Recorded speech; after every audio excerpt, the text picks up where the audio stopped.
If your life was a movie, what kind of movie character would you be? The hero on their last adventure, the overwarrior who fears about the unknown, or maybe the artist who's still enjoying to learn the mess? When I read Michelle Obama's Becoming, there's one line I couldn't forget. Losing my dad exasperated my sense that there was no time to sit around and ponder how life should go. Her dad died at 55 and her college friend Suzanne at 26. The lesson? Life is short. Not to be wasted, but experienced.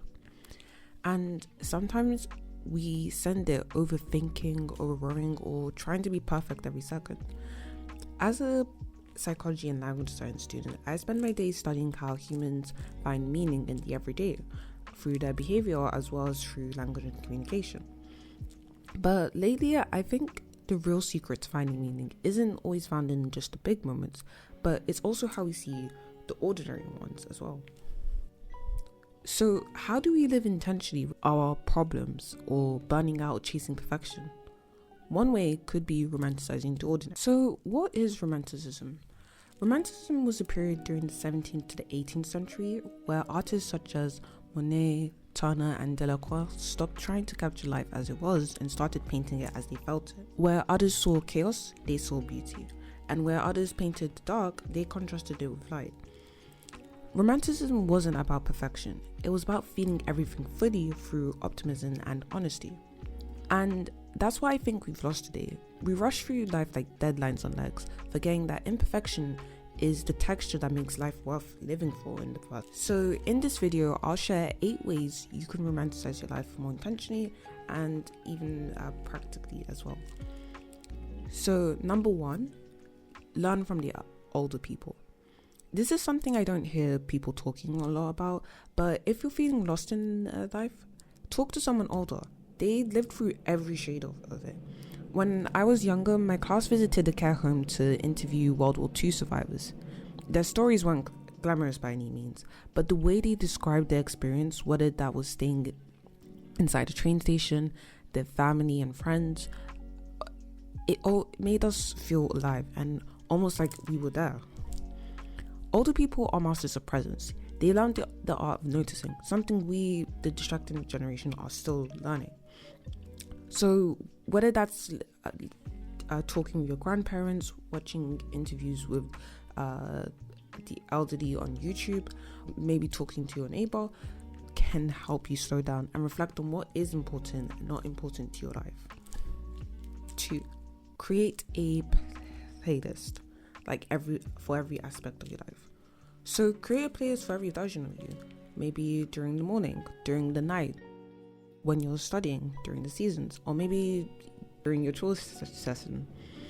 I made a morning playlist filled with Italian films, 60 films jazz, and contemporary classical piano, and suddenly I felt like my alarms felt less like a punching bag, but more like I was waking up in a fairy tale, almost like a Disney movie. And I think life is just a little bit better when it definitely sounds like you. So I would really encourage that you try creating your own playlist. 3, journal like no one's watching. So my mum bought a few notebooks, and one of them became my self-help book.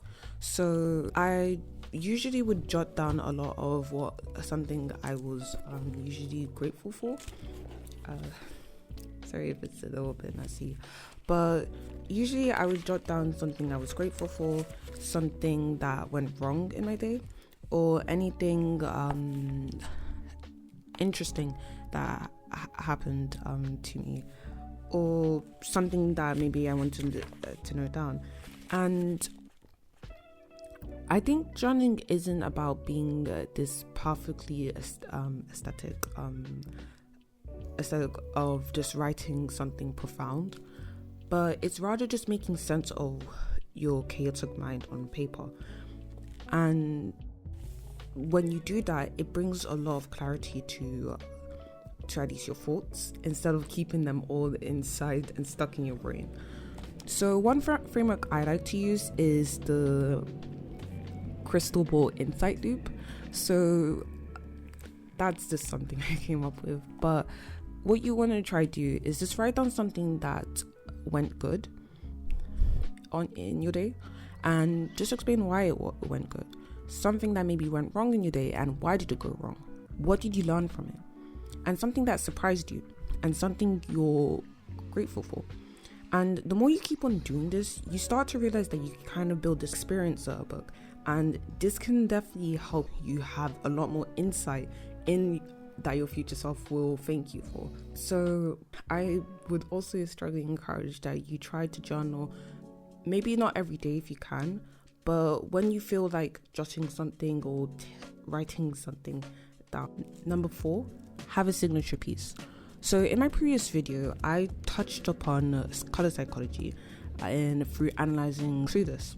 And like Ty, I sometimes think we get caught up in dressing up for others, whether that's on social media or whether that's just in offline as well. But when we start to wear something that is authentic to us, just like her fusion of grunge and preppy aesthetic, it can reveal so much to ourselves and also attract the right people too. So back in sixth form, we went on a trip for the first day, and I wore these white Nike trainers. Since I was a quiet and shy person, I still am. I was feeling a bit nervous about making friends since it was a new class. But this one girl came up to me complimenting my trainers and saying she even had the same ones as well. And just that tiny conversation started to become a friendship, from just our subjects to anime to their music and then to sharing our dreams. So at least for me, fashion isn't about chasing trends, but it's rather being a trendsetter for yourself. And one signature piece can express your soul louder than words. So think like maybe your favorite TV or movie characters is at least maybe one something that instantly makes them recognizable and comfortable and still fits exactly maybe their 5. Practice secret kindness. Be kind when no one's watching. I remember when I was volunteering at kids camp 2 years ago during the summer, that one boy was playing games by himself, and I joined him and we played some board games and I had a lovely chat with him. And by the end of the week, the children got to nominate a volunteer for something they've done, and he said I made him feel less alone. He was able to make friends and still enjoy the kids camp, and it reminded me that kindness costs nothing but changes everything. It was so heartwarming, and it's so great to see that I made someone's day as well. So whether that's giving up your seat on the train or helping someone with their shopping or giving a smile can truly change a stranger's day. Number 6, your room isn't just where you live, it's where your energy regenerates and where you can fully be yourself as well. So if I've learned anything from my mum forcing me to watch thousands of interior designs, is that too many times our homes feel bland and boring, or sometimes it just feels like we're living in someone else's home. So personalize your home to your needs and to your wants. Add plants, artwork, thrifted and new decor that reflects you. And for artwork, you don't need to be the next Picasso or Leonardo da Vinci. You can collage or use inspiration from places like Pinterest to create simple paintings like these ones. So this picture was actually originally a vegetable canvas, but I'm not sure if you can see this, but there's a bit of traces on this. But my mom was thinking of instead trying to take this from inspiration from Pinterest or some YouTube video, and it was pretty funny at first because there was a lot of people laughing at us.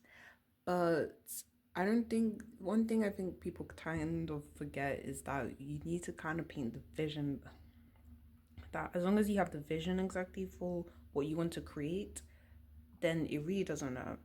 You don't have to buy it, but you can DIY it yourself though. And I think it turned out pretty nice. So choose a few colors, play with textures, display books that represent your interests. You don't need an expensive home, you just need a personal one. Okay, number 7. Before bed, write down one thing you're looking forward to do. Maybe it's to draw, maybe it's to journal, maybe it's to play your favorite game. Even at least 10 minutes of joy can definitely transform your day from autopilot to adventure. So start your day with joy. 8. Challenge the unknown. So I almost skipped a seminar on child trauma as I'm a psychology and language science student because I told myself that it wasn't for me. I told myself that since it was going to be for postgraduates, PhDs, and other professionals, and I was an undergraduate, that perhaps it wouldn't apply to me. It wouldn't be relevant. I wasn't going to be ready. So what did I do?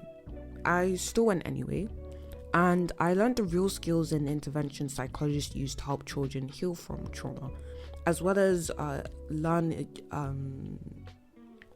unique opportunities after interviewing and discussing with some of the psychologists and researchers, and for research opportunities as well as volunteering. And this was really I was really glad that I went, because not only did it mean that I was getting one step closer to at least to reach my career, but it felt so good to challenge myself as well. Of course, the fear never disappeared. You just have to walk with it. And I think that's why fake it till you make it is really powerful, because you'll never be ready in life. There's always going to be something that's going to scare you. You're always going to have that fear. But if you just do it scared anyway and regret later, you'll thank yourself so much as well. And I feel like it will be a bigger loss if you just didn't do it at all. So I encourage truly and honestly that challenge yourself as well. And do it scared as well. So now I challenge you to comment one thing you'll take away from this video and how you'll live it this whole week. Because life won't always be beautiful. And yeah, it will be messy. But at least it's always be yours. So spend it exactly intentionally, and spend it enjoying the mess and enjoying exactly the ups and downs of it. Because life is short and it's definitely not to be wasted, but always experienced.